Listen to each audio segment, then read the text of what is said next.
Welcome to the Eyes on Jesus challenge for this month. My name is Lance Howard, and I'm glad that you're here. However, you have ended up on this page and these resources, it's not an accident. So, thank you for joining with us in the journey this year to keep our eyes on Jesus. The spiritual challenge that I'm offering and inviting you into this month is called Spiritual Companionship. What is spiritual companionship? You can think of it simply as spiritual friendship. And here's the best metaphor or story that I can offer you. Do you remember the last time that you went camping? So go to that scene for just a moment. Maybe the last time you went camping with family or friends, or maybe it was even a family reunion. Whatever the scene was of your last camping trip, odds are is that there were several other people with you, or that there were several other people who were not with you on your specific trip, but possibly they were in an RV or nearby campsite. So, spiritual companionship is similar to camping, meaning the last camping trip that I was on, if you need something, you walk up to your friend and say, hey, do you have whatever it is that you're missing or you need? They say, well, go over there and look in the tent, or open up this container, or it's under here. You see, spiritual companionship and camping is really about getting to know one another in deep and meaningful ways because we don't hide anything from one another. And a camping trip, it's kind of hard to hide. On the last camping trip I was on a ground hammock, and I had a little shade over me, and I could see everybody around me. There was nowhere for me to hide, nowhere for me to run. And on that trip, there was a few things I forgot, and there was a few things that the others forgot as well. And so this month, as we journey together, possibly that metaphor helps you to think about spiritual companionship, spiritual friendship is like a camping trip, that you just have everything spread out in the open for everybody to see. Because that's what it is. We're offering ourselves and our heart on behalf of others so that people can truly begin to see us and that we can truly begin to see others. I believe one of the greatest crises of our time is the crisis of deep and meaningful and rich community. Yes, I know that we have our Sunday gatherings or even our other gatherings that we attend to. But let's face it, we're busy, we're frantic, and we kind of come and go without really deep and rich interaction with one another. It's not a great crisis of our time because of COVID or because of the other excuses that we could come up with. It's a great crisis of our time because the enemy is trying to defeat and destroy us. And so this month, I want to offer you this pathway into being seen, into being known in ways that possibly you've never experienced before. Consider this. When was the last time someone asked you, how are you?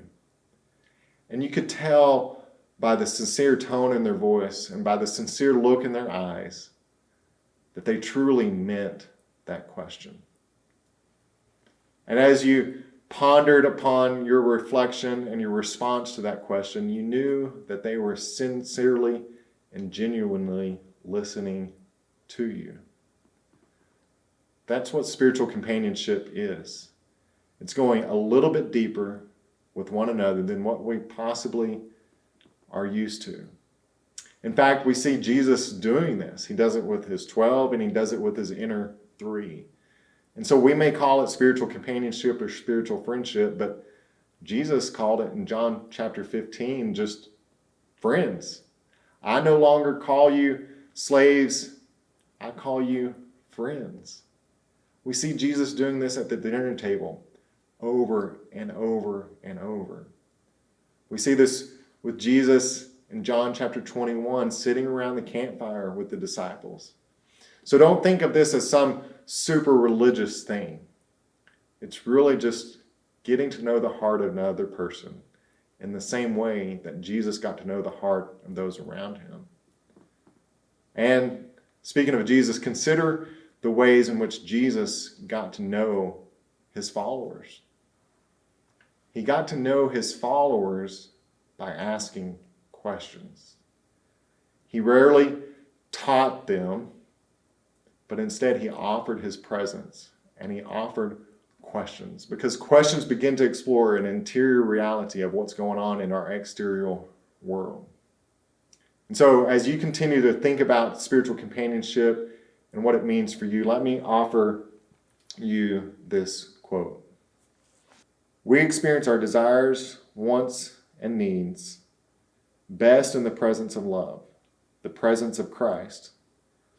Only when this is formed can we begin to express who we are intended to be in the image of God. So what we're doing is we're calling little communities together, little fellowships of people together to fight for one another, to fight for the freedom of your heart, to fight for the restoration and the wholeness that God offers. But he offers that wholeness in the company of other people. We see this with the early church. In fact, as we start this challenge is starting on Pentecost, and Pentecost is that season of the Christian calendar that the early church began.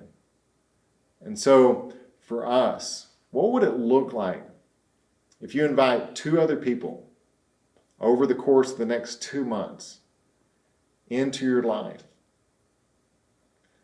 And I have given you specific questions and structure for that time together. 3 people, 90 minutes, every 2 weeks, and there's a little over 36 questions to explore. There was a psychologist back in 1997 that said basically that 2 people could fall in love in very intimate ways with only 36 progressing questions.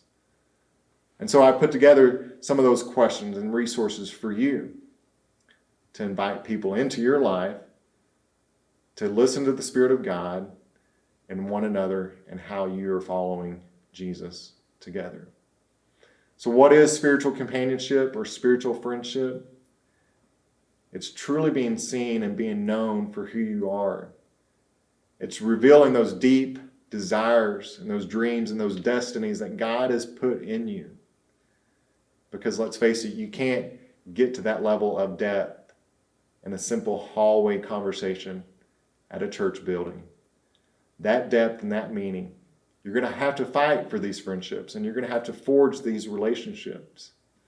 But I promise you, after 2 months or 3 months of journeying together, you will be glad that you did. You will feel like you're on a camping trip together, sharing everything in common. You will be exposed and you will feel vulnerable. But you know in that space that you are welcomed because you have everything in common together. So, continue this challenge this month and find all the questions, all the resources at the PDF on the website that you're on. Thank you for being here. And if I can help you in any way, please reach out via church phone or via my email as well. Peace and courage to you.